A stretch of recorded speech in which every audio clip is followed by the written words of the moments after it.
What's up, guys? Was Wednesday's result the most controversial in Atlanta United's history? We think it very much could be.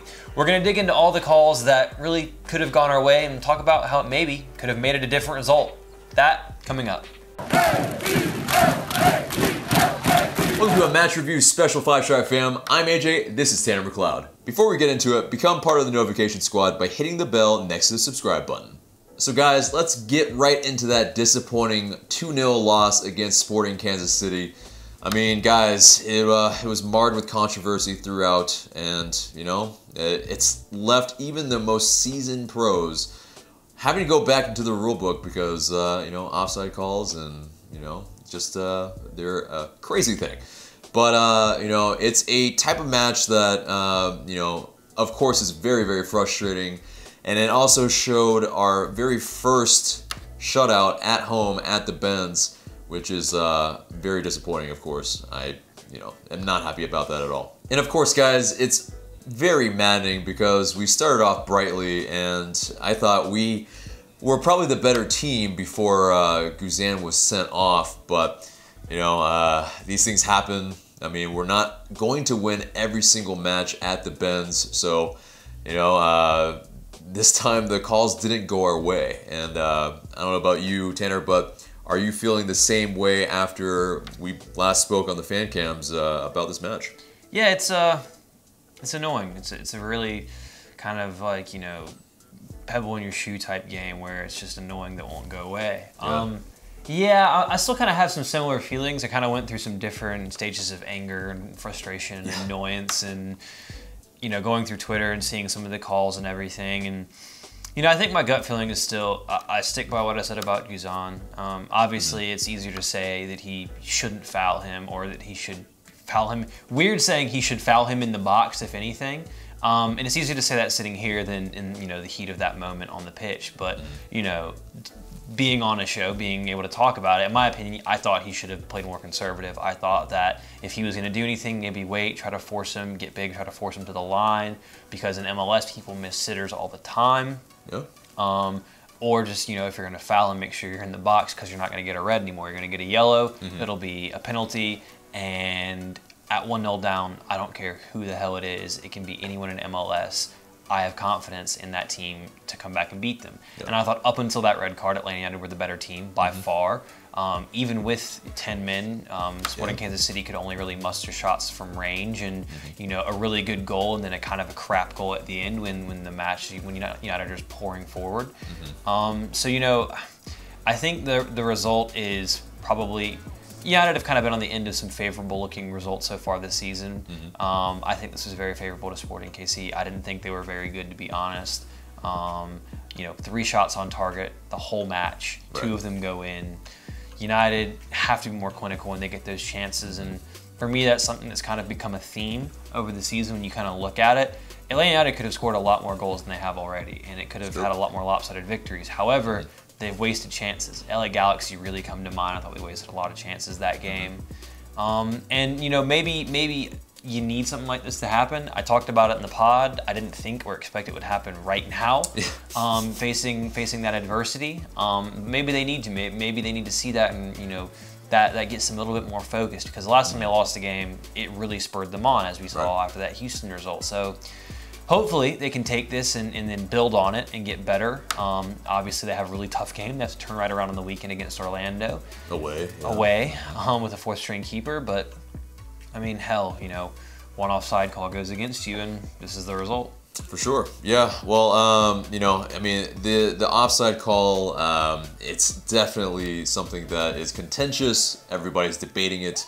You know, and it has a lot of people scratching their heads whether it's actually offside or, you know, after it gets deflected, you know, is it fair? Is it fair for Joseph to just you know, do his thing and finish it?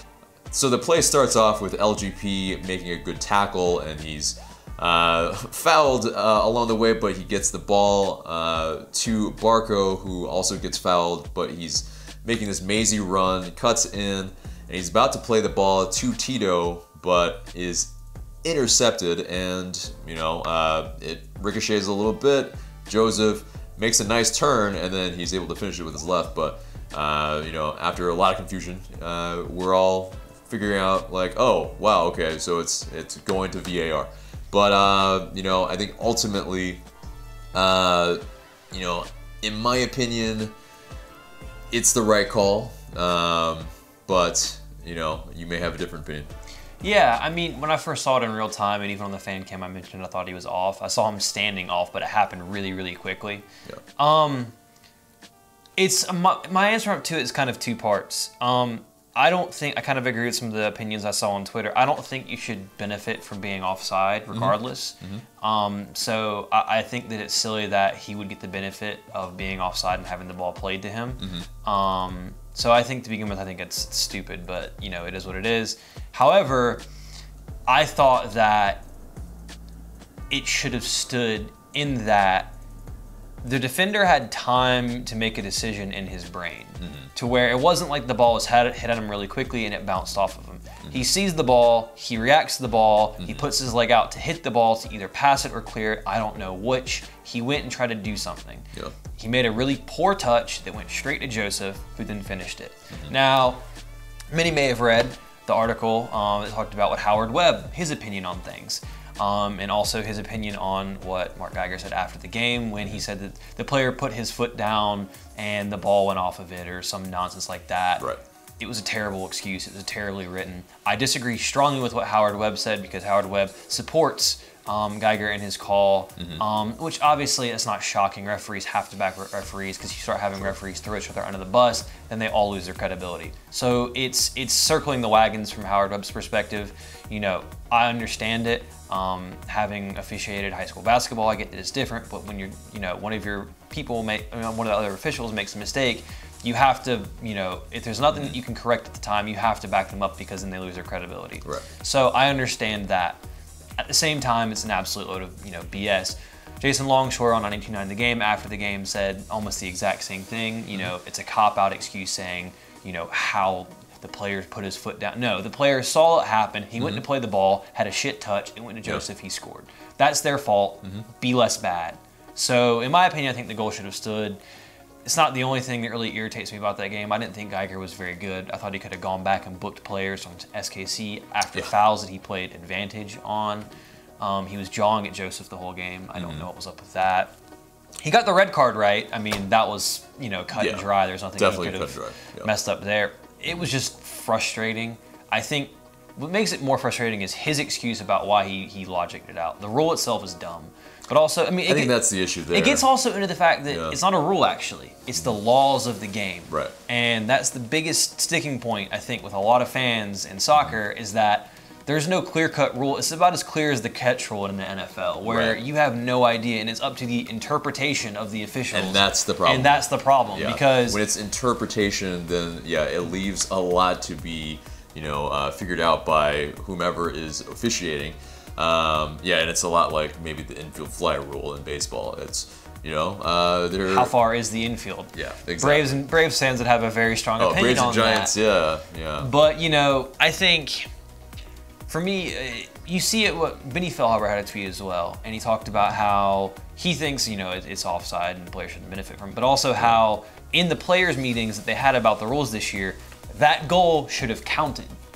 So he says that what players were told, that goal should have counted, whether or not you agree with the rule or not. So it's like, what's going on here? They need to be very clear about the rules, and I think that, you know, it's VAR's growing. They got to learn from it, but just at least consistently, or if you're saying one thing, that's what you have to do, not say one thing and do the opposite. But honestly, though, I don't think that's the reason why Atlanta United lost the game. I think that if that goal does go in, SKC are going to get thrashed 4 or 5-0 because they did not look at the races, and that's how it goes. But goals changes games. Absolutely, but United had chances before Guzan got sent off. They didn't finish those chances, and that's why they lost the game. Right? Yeah. No. It comes down to the team not being clinical. It doesn't come down to Joseph being offside in a type of freakish call, but you know. It's the nature of the game. Like, you're gonna get the calls sometimes, and you're not gonna get the calls other times, and you know, it's the ebbs and flow of a season. And we can count the times already that at the Benz we were the beneficiary of a pretty, you know, friendly call from the ref. And that's why we get 5-0 wins, and But I mean that comes from the fans, because it's an intimidating atmosphere, and Absolutely. I mean different coaches have spoken on that, and I think sometimes that actually could be a negative in regards to Christensen coming onto the field. I think he probably was pretty intimidated by the atmosphere. Not that he was scared of it, but it's just like that's a big moment for someone not used to that to be thrust into in a very big game. And I thought he did well, though. I thought he did well. My thing is that I see some people complaining about him on social media and stuff. It's like, here's my opinion. There is no reason we should be hoping for Christensen to fail. Right. If anything, you should be backing him and praying for his success, not waiting, oh, he's going to make a mistake, and then if we lose to Orlando, well, it's his fault. That's BS. You win and you lose as a team.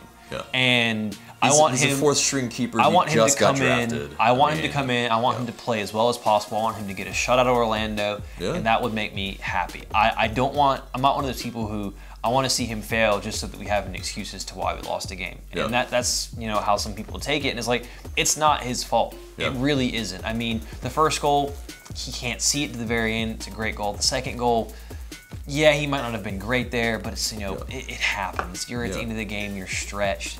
So, I think that if anything, the team needs to get together. He'll have a few days training with the first team squad, and then play a bit more defensively. Probably see a 3 at the back again against Orlando. We shall see on there, but yeah, I mean, Christensen definitely said after the game, he was talking about how between USL and MLS, it's much faster in MLS, so the game came at him much quicker. And in terms of that first goal, I mean, I think his vision was a little shrouded by the players. Yeah, it came through traffic. Like that ball went over. I think it was Izzo's foot or something like that. It's just like and the criticisms of maybe his goal kicks. I mean, I think he's under pressure there, where he is not used to this big of an occasion, essentially.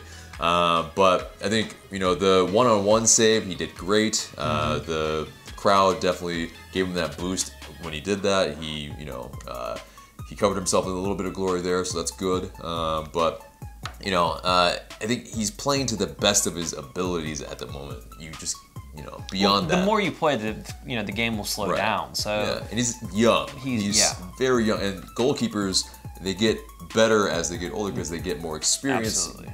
And especially, you need game time, because that's when you're able to really read it. And it's also familiarity with your back line. He's probably never played with that back line, or even barely trained with him, to be honest. Right. And I don't know how good his Spanish is with everyone else. Obviously, you got Parkhurst there, but it's like, I think there's a lot of things there. And, again, I wish him nothing but success. And, Tata's smart enough, he'll change his tactics however he needs to.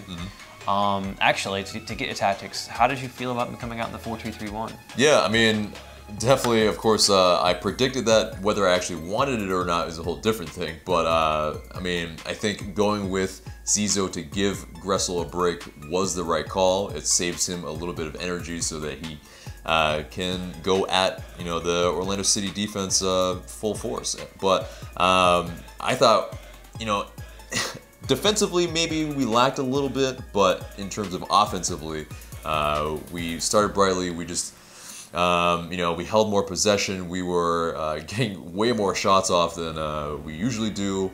They were on goal. They just didn't go in. And like Tito, he was getting on the ball a lot as well early. It's a shame to see him have to go off, but I understand the move. He's probably our least technically gifted of the 4 up top, but I also feel like maybe keeping him on as our outlet on counters is probably he's probably our best one, because he has the speed. He's beat a lot of keepers in this league on counters, and you can count it over there in on the Toronto game, the Seattle game, I believe. I mean, he's done it multiple times. I think that would have been good as well, but it's tough. Like, who goes off? That's so. But I think the 4 at the back, I think that's where maybe it leaves the midfield a little bit more exposed, and Nagby, maybe was,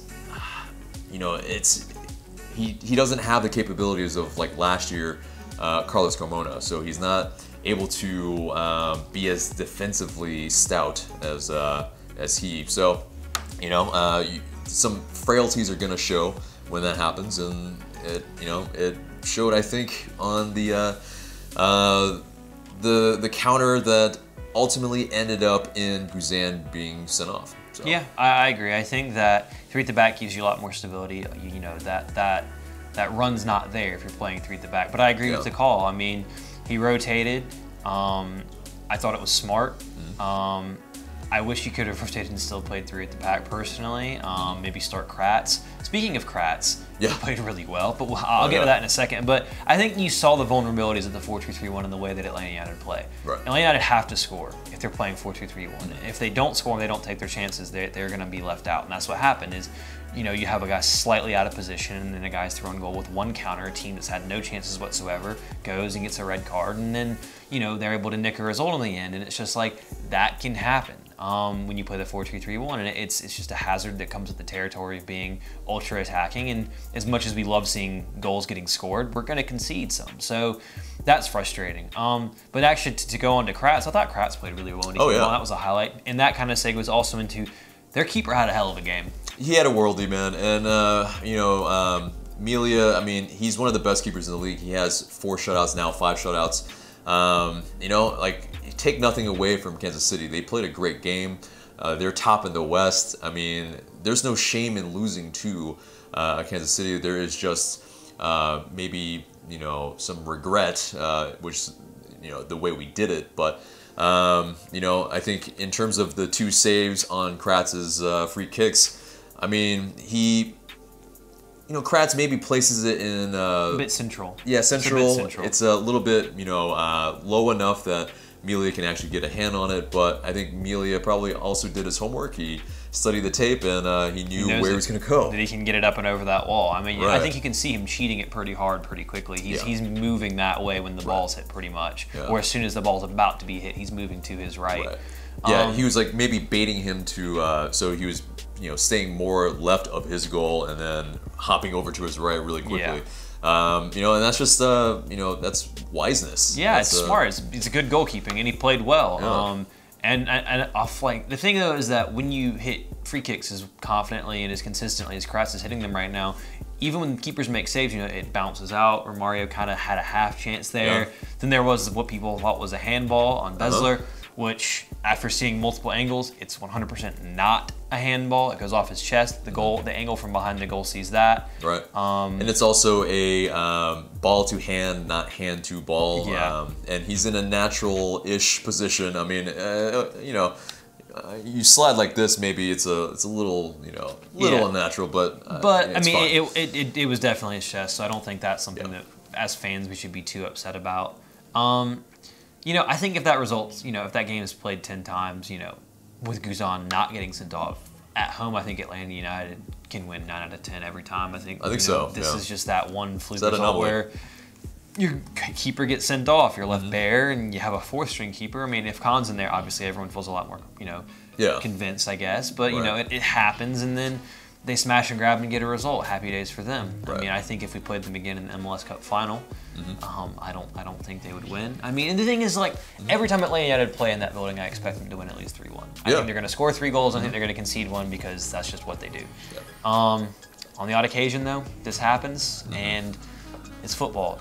It's soccer. It's frustrating, but I talked about them facing adversity. This is adversity. See what you can do. You're going to go play a team that's won 6 games on the bounce and would love to win 7 by beating their rivals, and I think a win would take them above Atlanta in the table. Right. Pressure's all on them. So, yeah, and it's a home game for them. They are expecting to win. Right. So and they're going to come out and try to score goals, so it kind of plays into our hands. I think so. I think they're going to be bold enough to come out and attack, and I think that's going to leave them open. And it's up to Atlanta to be clinical when they get those chances and finish them off. Because if they get a goal, if Atlanta get the first goal against Orlando, I think Orlando, they have shown with the coming back against RSL, and was it Portland, I believe, as well? I think so, yeah. They have that ability to come back. However, I think that this is a game that they definitely could let their emotions get the best of them.